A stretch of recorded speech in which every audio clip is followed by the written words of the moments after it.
Hi everyone, Sharabin here, and this is the final part of What If Larvitar joined Ash's team. Without further ado, let's dive in. Ash's solo journey goes mostly just like it did in canon, with he reuniting with Brock, as well as being a new traveling companion in Dawn. His team had gone no change at all as well, with he still having Pikachu, the Ape-Bomb who stuck aboard the ship when he left for Sinnoh, Staravia, Turtwig, as well as his new member, Chimchar. Just like when he was in Hoenn, he also helped his newer Pokemon train in order to help them catch up to his more experienced ones, which in turn allowed them to be able to get his first 3 gym badges a bit easier than this time than in canon. Brock's team is entirely the same, with him still having Sudowoodo, Croagunk, as well as Apini, and Dawn also the same Pokemon of Piplup, Baneri, Pachirisu, and Buizel. However, the thing that worries at the most is Chimchar, having recently abandoned by Paul, as well as learning about his past when he was attacked and traumatized by a bunch of Zangoose, and wanted to help him to get better,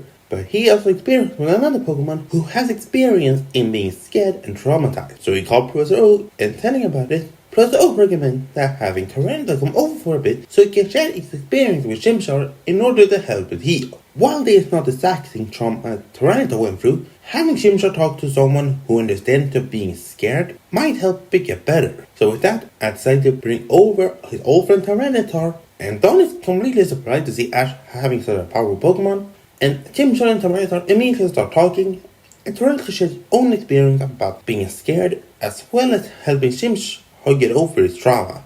As the two talk more, Chimchar starts to look up to Tyranitar as sort of a big brother, and in turn, Tyranitar sees Chimchar as a smaller brother, which in turn leads to their friendship becoming quite strong quickly. However, things changes when Ash and Dawn decide to make a trade, so Dawn gets Ape-Bomb and Ash getting Buizel. This immediately puts Buizel on the same team as Tyranitar, since in this timeline, with Ash having become a trainer who won a Pokemon League and taking on Elite Four members, he's more recognizable to trainers like Cynthia and Lucian. So when the gang met them, both of them talking about how Ash was an Elite 4 level trainer, and about the battle he had against the whole Elite Four. And one name Buizel distinctly remember is Tyranitar. And now, facing with the Pokemon who took on Elite 4 level trainers, Buizel can hold it back and decide to challenge Tyranitar to battle. Tyranitar having a more defensive style countered with Buizel's more hitting hard and attacking fast style. However, it allows Buizel to push health, but also practicing his defending since Tyranitar's power is not to mess around with. As the journey continues, however, Ash eventually makes a new friend in a Gligar. However, since his team is not considered of more than 6 Pokemon, he decides to do some bit of rotating, sending Staravia to the lab a bit so he can learn a bit from Ash's Swallow and Noctowl. Gligar's addition to the group, however, acts sitting with Tyranitar, since Tyranitar can recognize itself in Gligar. Once upon a time, being a small shy grunt of itself, it starts helping Gligar gain some confidence.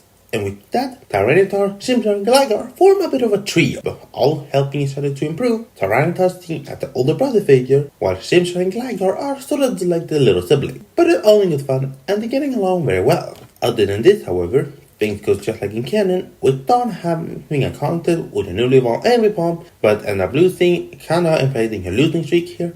But eventually, the gang reaches the Veilstone City, where Ash will have a next gym battle against gym leader Maylene. However, it's not Ash to take on the first gym battle, but actually Dawn. With Maylene's confidence being a bit shattered after a battle with Paul, Dawn decides to take it on her first in order to boost their confidence. This one goes just like they did in canon, but one noticeable difference is that Ape-Bomb actually performed way better in this timeline, since it was put under Ash's training in order to help it catch up to Ash's more experienced Pokemon, but that experience carried over to now when it is with Dawn.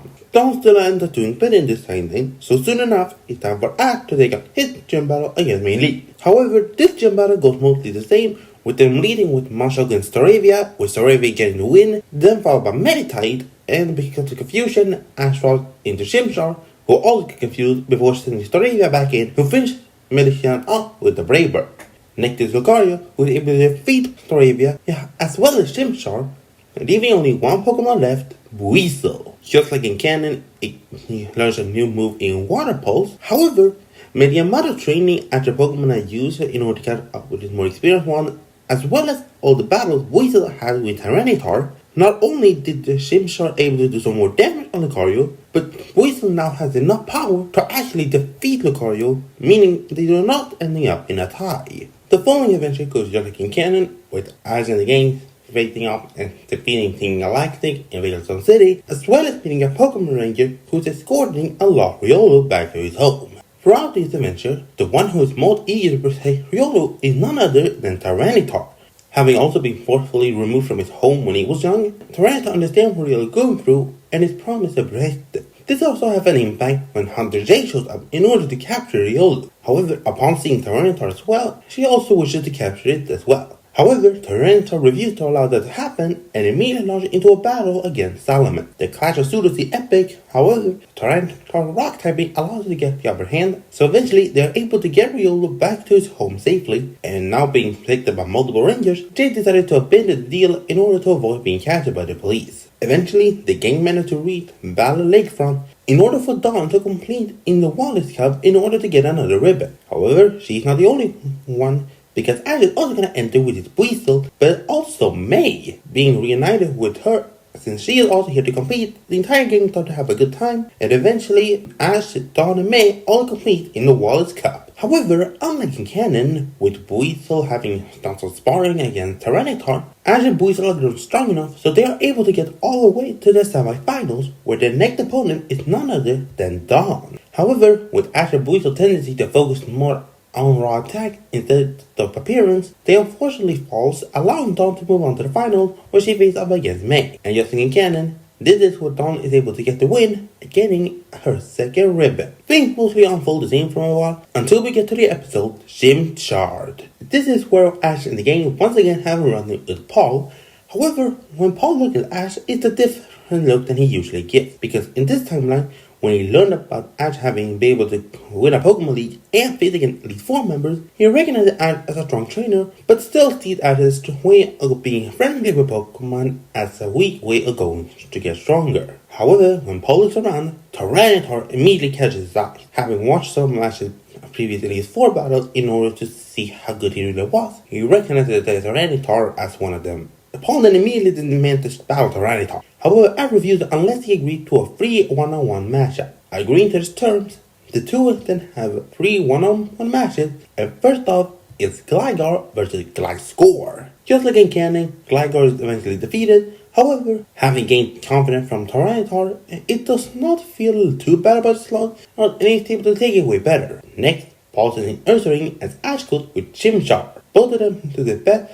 However, Ursaring's power is too much and is able to push Chimchar on the back. However, just then, that is the moment where Chimchar's Blaze activates, and releasing a flurry of flame wheels is able to take down Ursaring. However, Chimchar is still out of control. It can't even hear anyone else. However, both Ash and Tyranitar are just out to it, and as Chimchar turned to them, the two people who have been trying to help overcome his trauma, Chimchar is able to get some form of conscience back before able to get out of Blaze. Paul questions that why he would do that. Why would he get Chimchar out of Blaze when he finally had acted? Ash says that Chimchar already won the battle and he's not going to push it to the worst. Paul doesn't like hearing that. However, now it's time for the final matchup. As Ash sends in Tyranitar, Paul counters with Torterra. The two immediately launch into a battle of power, both hitting each other with extremely powerful moves. While Torterra has the type advantage, Tyranitar's incredible defense allows it to take most of those attacks. However, Torterra is a defensive Pokemon on its own, and is able to take a lot of Tyranitar's attack. So the match in the end determines who had the best defense. However, there's one thing that is a big difference. Because unlike when Torterra takes any hit, because of Tyranitar's iron defense, its defensive power only rises. Meaning when Torterra runs its attack, it eventually does less and less damage, and in the end, the two of them charge into their final attack, with Torterra uses Frenzy Plans and Tyranitar uses Rock Slide. It seemed to be even. However, in the end, Tyranitar barely stands on one leg, while Torterra has fallen down, giving Ash his first official win against Paul. Paul simply scoffs, deciding to walk away right away, but recognizing Tyranitar's power, promising himself that next time he faces it, he's not going to lose. At this point, however, where the journey mostly continues as it did in canon, eventually the gang reached Pastoria City, and soon enough, Ash will have his next gym battle against Crasher Wake. The battle is a 3-on-3, and first out is Pikachu versus Gyarados, and just like in canon, Pikachu wins with a Volt Tackle. Next is Turtwig versus Quagsire. However, being stronger in this timeline, Turtwig has enough power to take all of Quagsire's Ice Beam and Slash Bomb, and is able to finish her off with an Energy Ball. Next is Floatzel, and I decided to send in Buizel, but due to being confused by some water pulse, it unfortunately forced the actor to switch into Pikachu again, but when Buizel eventually stepped out of it, it's allowed to come back in and eventually finished off Floatzel, meaning Ash gets his 4th gym badge. At this point, the journey continues like a cannon. However, at this stage, Gligar had grown significantly stronger, having gained confidence from Larvitar, but not only that, with both his brother figure using the move, Gligar has also started adapting it and had been able to master the move Dig. Eventually, they can run into Gary once again, and this time around, instead of trying to encourage his Gligar confidence, Gary can see how strong Gligar is and offer to have a battle with him. And if he can win, he will give him a Razor Fang to evolve his Gligar. Ash is eager to accept, and with that, the battle begins, and it's Ash's Gligar versus Gary's Umbreon. However, using Dig to strike hard as well as dodging attack, followed by X-Zero to land super effective damage,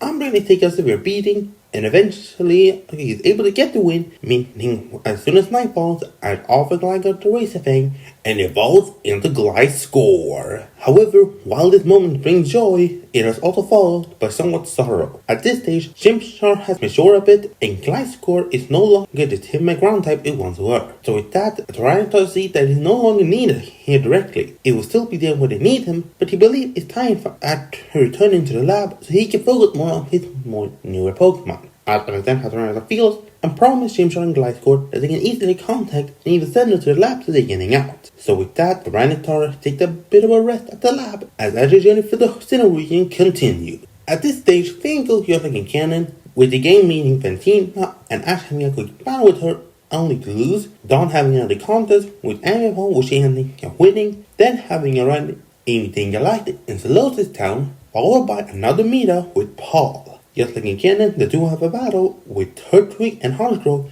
leading to Turtwig evolving, but unfortunately losing the battle. The following night, however, Grotto actually gets some training tips from Paul Torterra. And in this time, however, having had experience training a past Pokemon that now have evolved into a slower, bulkier form with Tyranitar, Ash is able to effectively train Grotto in order to learn how to adapt to his new body. And eventually, our game manages to get back to Haunton City, where they then have a meeting with Barry, who agreed to watch at a rematch against Fantina. However, not choosing to rely on one Pokemon, when Fantina goes in with Gengar, Ash switches into Gliscor. With this, Gliscor is able to stay on top of Gengar, but when Gengar attempted to use Hypnosis, Ash had Gliscor spin around by using an X-Scissor, similar to how Lucia did in the XY anime, allowing to cut through the Psychic type move as Hypnosis, allowing it to cut through and striking Gengar before it's followed up with a Steel Wing, taking it out. Next to Miss Magius, and Ash goes with Chimchar, and using Counter Shield is able to defeat it, meaning Fantina is down to her last Pokemon, Driplim. Ash goes in with Pikachu, however, just like in canon, Pikachu unfortunately falls, so Ash switches into Gliscor, having the ability to fly after Driplim, give it the good advantage, as well as using Dig to avoid ominous winds. However, eventually Driplim able to catch Gliscor with the Psychic, allowing it to land on Hypnosis before an ominous wind smashes Gliscor into the ground, knocking it out. Meaning Ash's last Pokemon is Chimchar. However, just like in canon, Chimchar is able to defeat Driplim, meaning Ash gets his 5th gym badge. Nothing really changed at this point, with the game reaching Canada City, where Ash will have his new gym battle against Byron, and after a bit of family drama with his son Rourke, Byron agrees to the challenge. Byron immediately starts by sending in Bronzor, however, Ash counters with Weasel. Realizing that his Rain Dance will not be a good move here, Byron continuously uses the Excitable as well as Confusions. However, Weasel's speed with Aqua Jet, as well as followed up Water Pulses and Sonic Booms, forces Bronzor on the edge before a follow-up Water Gun is enough to take it out. Next is Steelix, and Weasel pushes through with all he has. However, it's not enough, and eventually, Clean Land of Iron Tail knocks out Weasel. Ash then decided to go in with Grotto, deciding to employ his new defense strategy in order to get the win. Byron laughs at it, believing that his defense is stronger. However, Grotto has something Steelix does not: recovery. Whenever Grotto gets low, it uses Sympathy to keep itself healthy. However, Byron's use of Screech forces Grotto on the back foot. However, Adam sees an opportunity, so when Steelix deploys another Screech, Ash had Grotto fire up an energy ball, aiming it directly towards Steelix's mouth. This works in the end, as the move lands into the mouth, causing internal explosion, which severely weakens Steelix. allowing Growl to fire another energy ball with Lance knocking out Steelix, meaning Brian's last Pokemon is Bastiodon. However, Growl had used too much energy and is eventually taken out, meaning Ash's last Pokemon is Gliscor.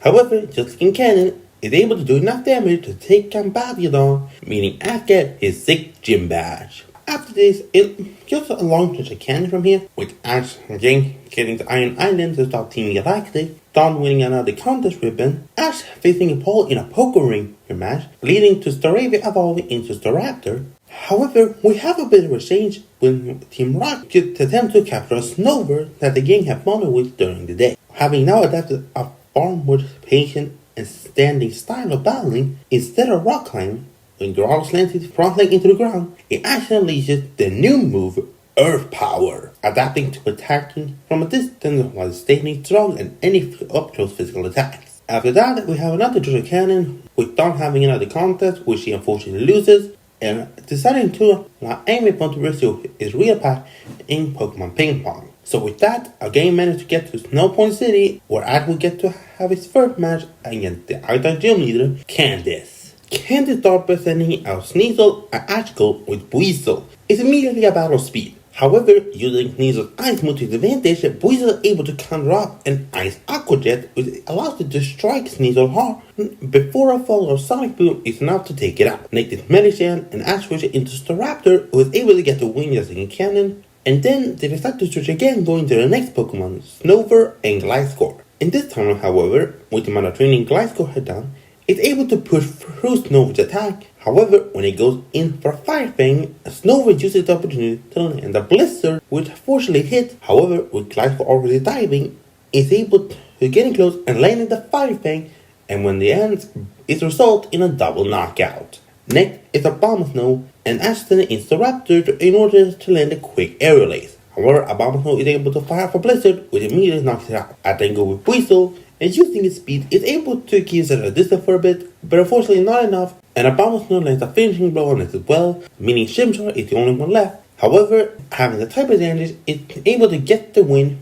meaning Ash officially earned his 7th gym badge. However, everything is not just happy and all, because the gang eventually meet up with Paul again. However, it then becomes good again as the gang have a reunion with Paul's brother Reggie, as well as meeting the Pyramid King Brandon. After Paul challenges him to a battle, which he can quickly lose it, Reggie suggests that Ash and Paul agree to a full 6-on-6 battle. Both of the boys agree to it, and with that, they decide to have it a Lake Acuity. It doesn't go so quickly, however, because eventually the gang run into Hunter J at the Snowball Temple, and after a quick eventual battle, Brian is able to befriend Reggie Gigas and is eventually able to force Hunter J back. And not long later, the gang gets to Lake Acuity, where they see Paul and Reggie already there, and with that, the full 6-on-6 battle between Ash and Paul begins.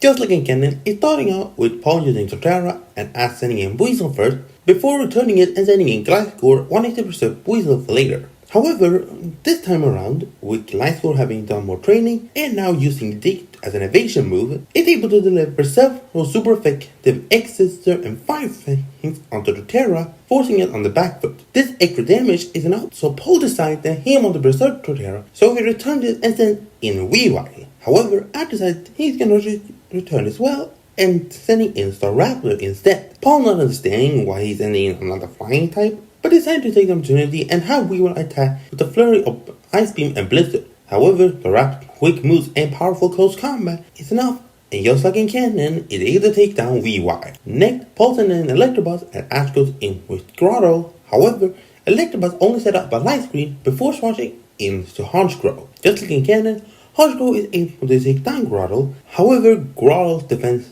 battling style is a perfect counter and is able to do severe damage to Honchkrow before falling down. Ash then decides to send in Pikachu as Paul goes in with Magmortar. Just like in canon, Pikachu is able to lay into Magmortar hard, but is eventually affected by Flame Body in the process. So Ash switches into Buizel, Paul decides to send in Ursaring. The match is a battle between power and speed. However, just like in canon, Ursaring power is too much and Buizel falls. Ash then decides to send in Staraptor again. However, with Weasel be able to put in more damage to Ursaring, and Staraptor not having taken a super effective Stone Ridge previously, So when Ursaring is about delivering the finishing hammer, Staraptor counters with a close combat. So while Staraptor takes two massive arm smashes down, Ursaring get a clawed feet right in his face, and in the end, both of them falls down, meaning Ash is down to 3 Pokemon, while Paul still has 4. Paul immediately sends an Electabuzz as Ash goes in with Gliscor. However, Electabuzz simply uses Light Screen again before swashing into Torterra. Gliscor immediately goes on the offensive, wishing to finish what he started. However, Torterra's tanky nature allows it to take any attack, and Firefang X's are fortunately not enough, so Torterra then immediately fires off a frenzy plant, which is enough, and Gliscor inevitably falls. With that, I decide to finally send in Chimchar. However, the amount of time that Gliscor battled Torterra was enough for finally Light Screen to wear off, allowing Chimchar to attack with Flamethrower at a distance, and with the damage Torterra already taken, it's not long enough for Chimchar to rush in with a Flame Wheel, striking it square in the head, which is enough, and Torterra falls. Meaning, Paul is down now to 3 Pokemon, however, he remains calm, knowing that Ash still only have a Chimchar and a burned Pikachu left. Paul then sent in Honchkrow, as Ash decided to send in Pikachu again, and while it's burned, it's still able to use its quick attack to get out of the battlefield, and Thunderbolt whenever Honchkrow at a distance. In the end, the two of them launch into a collision of Sky Attack and Volt Tackle, and even with the burn, Pikachu is able to just push through, getting the win.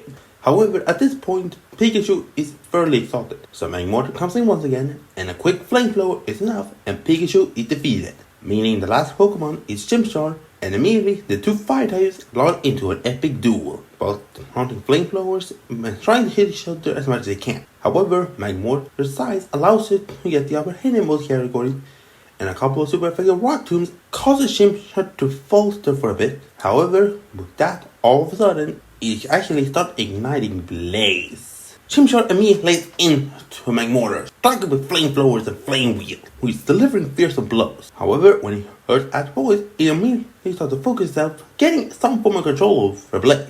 So when Magmortar immediately starts to swing into another rock tomb, Chimchar uses a dig to dodge it before striking hard from below before a flamethrower to the face is enough and Magmortar falls. That is just what I needed, and with that, the Blaze-infused Chimchar evolves into a powerful Monferno. With that, Paul is now down to his last Pokemon, Electabuzz. The two of them immediately launch into a fierce clash, with Monferno E using his new move Mach Punch to striking Electabuzz hard. However, this is where Electabuzz had the upper hand because it actually hasn't battled much. It only been in the battle a few times, only to set up Light Screen and not actually attacking. That is actually enough to take most of Monferno's hit.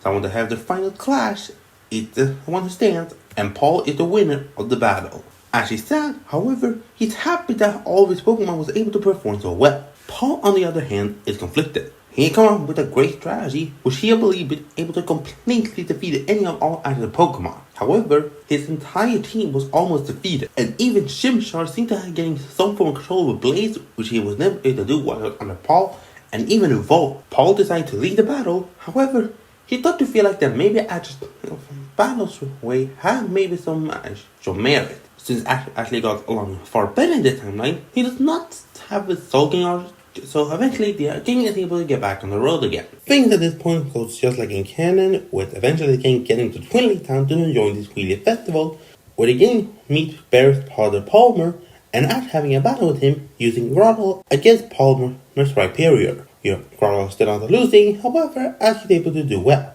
Next, they enjoy a bit of a judo festival where Dawn gets herself a Cyndaquil until she competes in another contest against James the Sky as Jessie's alter ego. She ends up losing that, however, she is not too sad about it. And eventually, we have the final clash against Team Galactic, where Ash and the gang is able to stop Team Galactic's goal of creating a new universe. Eventually, we get to the valley where Ash and the gang meet the Wind Battle Master. However, having grown far stronger and more confident, Gliscor is able to push through it all, and is eventually able to get the win against this sword on the first try. So that means Gliscor doesn't take a run in the valley, meaning it sticks with Ash. However, eventually, Ash and the gang run into a Gibble, which immediately started liking Ash, becoming a newest member of his team. However, having now a team of 7 Pokemon again, Ash do some rotation in order to keep pull up the speed a bit, but Gibble is not the only one growing stronger, because in the episode where Ash faces against the trainer with the Mr. Mime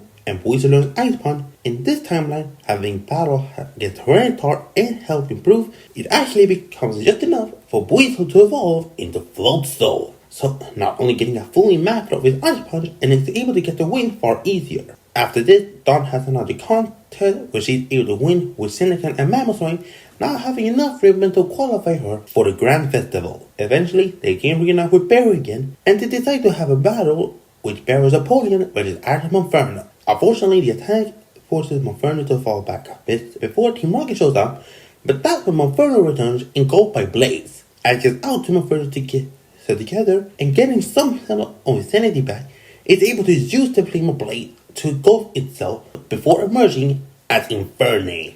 Infernape is able to defeat Team Rocket, and eventually the gang reaches Sunshore City, where Ash will have his next gym battle. However, with Vulcan not feeling for it, Ash instead battle against the Elite Four member Flint. In this timeline, however, things go way differently. With Ash now having a much stronger team, as well as the evolved Floatzel, they are able to push Flint in far just enough. So when Pikachu and Infernape have their final clash, it actually results in a double knockout. While he's not ready yet to take on Flint in a full match, he was still able to defeat Flint's stronger Pokemon, and this gives Volkner his try back, so he eventually is ready to take on his challenge against Ash. However, they cannot do that because Team Rocket decides to cause Brawler again. However, when Ash stops them with Grotto, it is not to allow it to evolve into Torterra. However, Synergy gets damaged in the process, they need to wait for a bit, but this allows Dawn to complete in the Grand Festival. However, this goes pretty much just like it did in canon, and eventually they can return to Sunshine City, where Ash will finally have a gym battle against Volkner. Just like in canon, this matchup starting off with Electivire versus Torterra. However, having no need in order to getting close to attack, Ash had Torterra immediately into a flurry of Energy Ball, Leaf Storms, and Earth Power. And Electivire, only able to attack Super Effective up close, tried to rush in. However, Torterra used the opportunity to fire off powerful energy balls and Leaf Storm to push it back. When it seemed Torterra started to run low on energy, Ash called for a Stim Visit in order to heal himself. However, Vulcan takes the opportunity to rush in close to deliver an Ice Punch. However, that is what Ash wanted, so just when Torterra finished healing, it raised their foreleg, immediately unleashed on Earth Power on the now closest Electivire. And while the Ice Punch lands, the Earth Power also strikes, and when the dust clears, Torterra is weakened, but Electivire is taken down. Vulcan immediately then goes in with his next Pokemon Jolteon, and using his speed, is able to immediately fire off multiple Shadow Balls before Torterra has enough time to heal itself or attack back. And in the end, that is enough, and Torterra falls, evening up the match. Ash then decides to send in Gibble, deciding to allow his newest character to get a chance. Jolteon's speed is not to mess around with, however, Gibble is also fast by going underground using Dig. This allows her to land several heavy hits, and when the two of them try to fire off a Shower Pole and a Dragon Pole, both moves seem to land on the target. However, while Gibble is dazed, Jolteon is taken out. Seeing that power of the Dragon Pole and the Concealed Dig was too much for it, meaning Volkner is down to his last Pokemon, Luxray. Immediately, Luxray rushes in with an Iron Tail, which is enough, and Gibble is taken down. Meaning Ash's last Pokemon is Infernape, and just like canon, it gets a mastery of its Blaze, and a finishing Flame Wheel is enough to take down Luxray, meaning Ash has officially earned all of his gym badges. Not long after that, the game managed to get to Lily of the Valley in order for her to compete in the Lily of the Valley Conference. However, this is not really much I can actually alter the storyline from here. Most of Ash's matchup at this point go the same until we get to the top 8, where his next matchup is against Paul. The first matchup goes pretty much the same, with first being Pikachu against Aggron, but then Ash switching into Infernape, was able to take it out. Then Paul sent in Gastrodon, and Ash switched into Staraptor, who needed to get switched out again. So Ash switched into Floatzel, who's able to take it out, but then Paul sent in Drapion. Drapion's power is immediately apparent, and after they set up a Toxic Spike, immediately finish up Floatzel not much after. Ash decided then to send in Torterra, and now with the super effective Earth Power in his hand, it's able to do a lot of damage to Drapion. However, Paul also have a different problem. Drapion can only attack up close. The only way he's attacking at this is with Pin Missile. However, Torterra can easily use a Leaf Storm to stop it. However, the poison starts to chip away at it, but Torterra used Osymbasis keep it healthy enough. However, Drapion shows up with incredible speed and rushes in for delivering a powerful cross poison up close, which does a lot of damage, but Totara is able to fire off an earth power again, but at that point, the poison caught up to it and Totara falls. However, with the amount of damage Drapion has taken, when Ash switches into Staraptor, Paul switches out and sends in Ninjas. Ninja speed allows it to quickly outpace the Raptor, however it refuses to go down.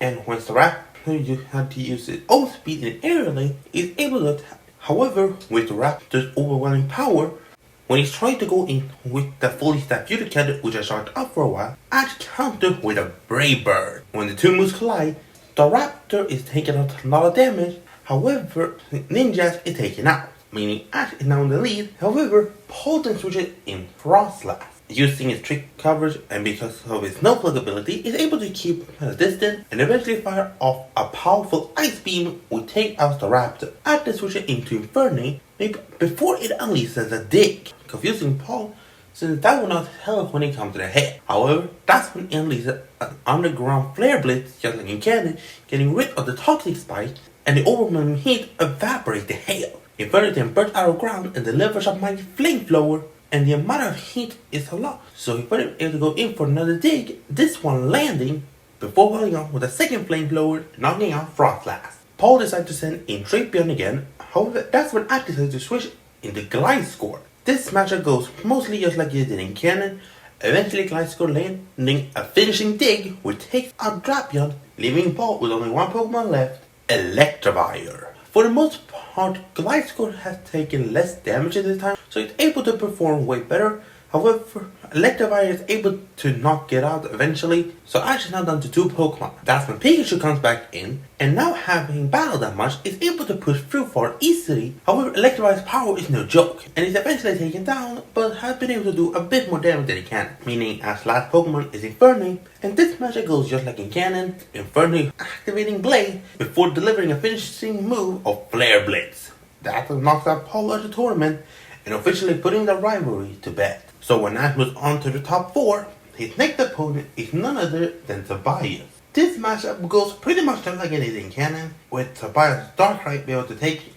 both Heracross and Torkoal.